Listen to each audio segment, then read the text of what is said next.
Una mañana ha despertado y Duque chao, Duque chao, Duque chao, chao, chao. Una mañana he despertado y hemos sacado al impostor. Oh colombiano, vamos a la lucha. Ya Duque chao, Duque chao, Duque chao, chao, chao. Colombiano, vamos a la lucha, vamos a salvar nuestro país. Desde Carne de Máquina nos comunicamos con Andrés Pavón. El compañero participa de las movilizaciones y se encuentra en estos momentos en Bogotá. Andrés comparte con nosotros una descripción analítica de la situación colombiana. Un cordial saludo, mi nombre es Andrés Pavón. En este momento estoy hablándoles desde Bogotá. Hoy es 6 de mayo y estamos a 9 días de haber iniciado el paro que se convocó inicialmente para el 28 de abril y ha continuado con una serie también de paro convocado y una serie de manifestaciones, movilizaciones pues que de alguna manera le exceden al paro y que han dado pie también a la respuesta represiva del Estado. Particularmente, bueno, tengo conocimiento de la información que circula por algunos medios argentinos, de las imágenes, digamos, masivas que también circulan por los medios, a través de las redes sociales. Y bueno, sobre eso la buena noticia, digamos, es que se ha, desde el campo popular, tratado de sobrepasar el silencio o la manipulación mediática que suele tergiversar estas situaciones, estos hechos de manifestación y de participación política del pueblo.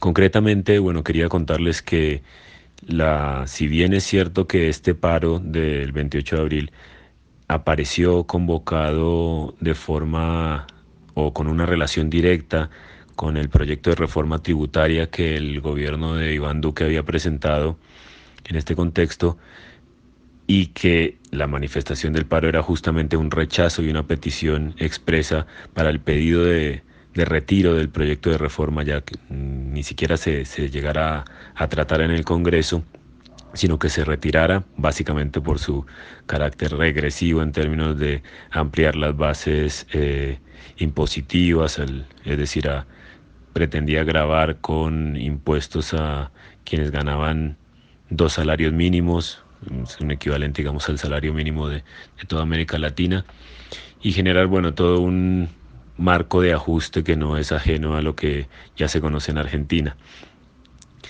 En ese sentido,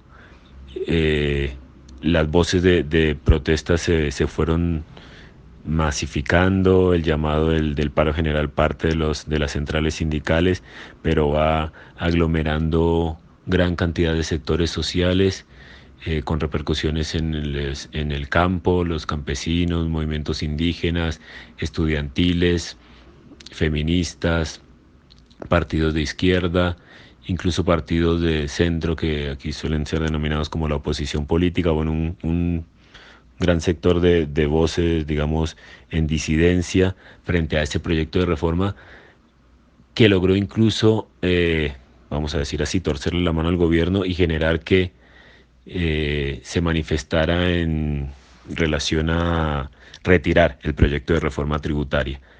Eso sucedió en los primeros 3 o 4 días de manifestación. Sin embargo, las manifestaciones continúan. El paro, el llamado paro explícito, continúa, y todos estos distintos actores que he venido mencionando siguen teniendo una participación activa muy, muy importante. Una pregunta que cabría hacerse es, bueno, ¿por qué continúa el paro si fue convocado por la reforma tributaria y ya fue retirada? Ahí hay muchos elementos para poner en relación, en consideración.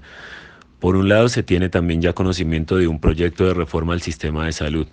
El sistema de salud en Colombia fue privatizado en los años 90, prácticamente totalmente privatizado, aunque hay algunos resquicios todavía de espacios de salud pública, pero bueno, deshuesados, devastados por las políticas de los gobiernos de estos últimos años. Y este proyecto de reforma a la salud lo que hace es formalizar aún más la lógica, digamos, de la salud como un servicio y no como un derecho. Y en ese sentido, convertir a lo que acá se llaman entidades prestadoras de salud, que son las empresas, digamos, que se usufructúan, perdón, dentro de este esquema de salud privatizada, de la salud como un servicio, convertirlas en aseguradoras. Es decir, que la ciudadanía estaría teniendo que vincularse para tener el derecho a la salud, para adquirir el derecho a la salud, prácticamente seguros que están, por supuesto, condicionados por la lógica del sistema financiero. Eso como una simple muestra de una reforma a la salud que en nada modifica, sino que profundiza un sistema excluyente y un sistema que ha manifestado la insuficiencia, como en toda América Latina, frente a lo que ha significado la pandemia, en donde no solamente los ciudadanos y las ciudadanas de a pie, como se dice, son los primeros afectados, sino también los profesionales y las profesionales de la salud, bueno, y en ese sentido el conjunto de la población. Eso, repito, como un ejemplo más de algo que nos podría permitir pensar por qué continúa el paro. Para dar una respuesta a eso también es necesario remontarnos al 2019, por no ir muchos años más atrás, pero el 2019 y a noviembre, 21 de noviembre del 2019, cuando ya había sido convocado un primer paro que tuvo una muy importante convocatoria con continuidades de varios días frente a este mismo gobierno de Iván Duque y en relación también no solamente a la dimensión económica de sus políticas regresivas, sino a la dimensión política de un modelo de gobierno que ha desconocido total y absolutamente las negociaciones de paz con la guerrilla de las FARC, la desmovilizada guerrilla de las FARC, y que de la mano de ese desconocimiento ha fortalecido profundamente la estructura paramilitar en Colombia, que hoy por hoy arroja como saldo, sé que las cifras son una manera muy fría de aproximarse a una problemática tan compleja como la del paramilitarismo en Colombia, pero las cifras han arrojado más de 1.300, no tengo el dato exacto, pero algo así, de líderes sociales asesinados en este gobierno de Duque, líderes y lideresas sociales, defensores de derechos humanos, ambientalistas, estudiantes, docentes, campesinos, campesinas, indígenas. Este es el sector de la población que básicamente paga con su vida el hecho de organizarse y de luchar por un sistema menos injusto. En referencia concreta a estos 9 días de protesta y movilización, de lucha y resistencia, la respuesta represiva del Estado, ya lo decía, no se ha modificado absolutamente nada, por el contrario se ha reforzado. Las cifras oficiales hablan de un dato de 24 personas asesinadas en el contexto de las movilizaciones, de más de 900 heridos. Repito, esas son las cifras oficiales, así que fácilmente podemos imaginar que el número es mucho mayor. Se han evidenciado casos también de personas desaparecidas, de mujeres violadas, así que, y además de personas asesinadas fuera del contexto de las movilizaciones. Disparos en los ojos, disparos a quemarropa, fusilamientos extrajudiciales. Todo esto sobrepasa claramente la idea que también intentan vender en los medios de algunos policías que cometen excesos del uso de la fuerza, esa palabra de excesos que tanto dolor causa, digamos, para quienes apoyamos las luchas sociales, porque generan un estado de opinión absolutamente estigmatizante y absolutamente simplista frente a esta realidad compleja que es la represión organizada y sistemática del Estado como única respuesta de este modelo político. Entonces me parece que esto hay que denunciarlo con claridad y con firmeza, pero además de eso también hay que prestar atención frente a otra dimensión de la estigmatización, que ya no solo apunta a desdibujar la participación represiva del Estado, sino a criminalizar la lucha social y la protesta. cosa que también conocemos muy bien en el contexto argentino. Entonces las noticias, por lo menos acá en Colombia, centralizan su narrativa sobre lo que sucede en la aparición de vándalos. El vandalismo es una palabra que se repite y que le repiten a la gente permanentemente para que quede como una lectura única sobre lo que está sucediendo. La infiltración de grupos guerrilleros, la infiltración de dineros del narcotráfico, que fue algo que expresamente manifestó el presidente Duque, algo que por supuesto no apunta más sino a tirar más leña al fuego. Entonces todos estos elementos se convierten en una forma más también de represión, ya no la represión directa de las fuerzas militares, de las fuerzas policiales, sino la represión mediática que se ejerce desde los poderes.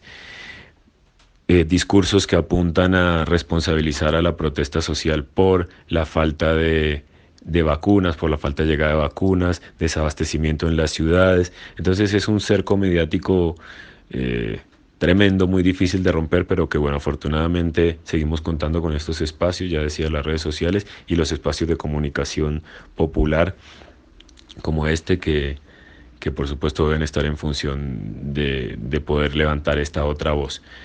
Esta otra voz que también, y con esto cierro, creo que debe perfilar al reconocimiento del carácter propositivo y constructivo que se esconde o que subyace por ahí en germen en medio de tanta violencia del Estado frente a la participación política de las bases. Me refiero a lo que está saliendo detrás de cada movilización, a los espacios de diálogo, a los espacios de apertura entre los distintos sectores que están confluyendo en esas enormes marchas que vemos en las imágenes en las grandes ciudades. En Colombia se cuenta con la particularidad que además de la capital, Bogotá, hay ciudades con una participación política abrumadoramente mayoritaria, no sé cómo expresarlo, ciudades como Cali, Medellín, Barranquilla, Bucaramanga, y podría enumerar muchísimas otras, en donde no se quedan atrás, digamos, no se trata solamente de un movimiento centrado en la capital, sino que tiene una fuertísima repercusión en estas ciudades medianas y pequeñas, e incluso podríamos decir que desde estas ciudades y a veces desde el campo también se tira para adelante, digamos, en la construcción política. En los pequeños pueblos también está parando la gente, están parando los camioneros, está parando el campesinado, y cuando digo parando quiero decir, están activando una democracia directa, una resolución de los conflictos, espacios de diálogo, como decía hace un momento. Entonces esa es me parece que la parte positiva dentro de todo lo contradictorio que pueden resultar las noticias, digamos, que estamos escuchando en torno a lo que sucede acá en Colombia. También hay que prestar atención a esto, ¿no? A lo positivo, a la potencia que tiene la organización de base, y yo creo que a eso es a lo que le tienen más miedo. No le tienen miedo a que si tumbaron la reforma tributaria, si tumbamos la reforma a la salud, sino le tienen miedo al pueblo que se levanta, que hace escuchar su voz y que se defiende. Como dice por ahí el dicho popular, le tienen miedo a los que no tenemos miedo. Que la lucha debe ir hasta que caiga el gobierno de Duque y todos sus delincuentes y bandidos. Queremos llamar a las comunidades, a esta zona, a que se constituyan en una comuna, a que constituyan comités, de vigilancia y de lucha y de abastecimiento, que los nombren por cuadras, que los nombren por barrios, que saquen sus delegados y hagamos una gran comuna, que viva la comuna igual que la de París, y que hagamos justicia por todos los miles y miles de muertos. Que viva nuestra lucha, pero nuestra lucha debe ir hasta el final para que exista un doble poder, y ese doble poder es el de las masas, para disputarles el poder a los burgueses, a los bandidos y delincuentes proimperialistas.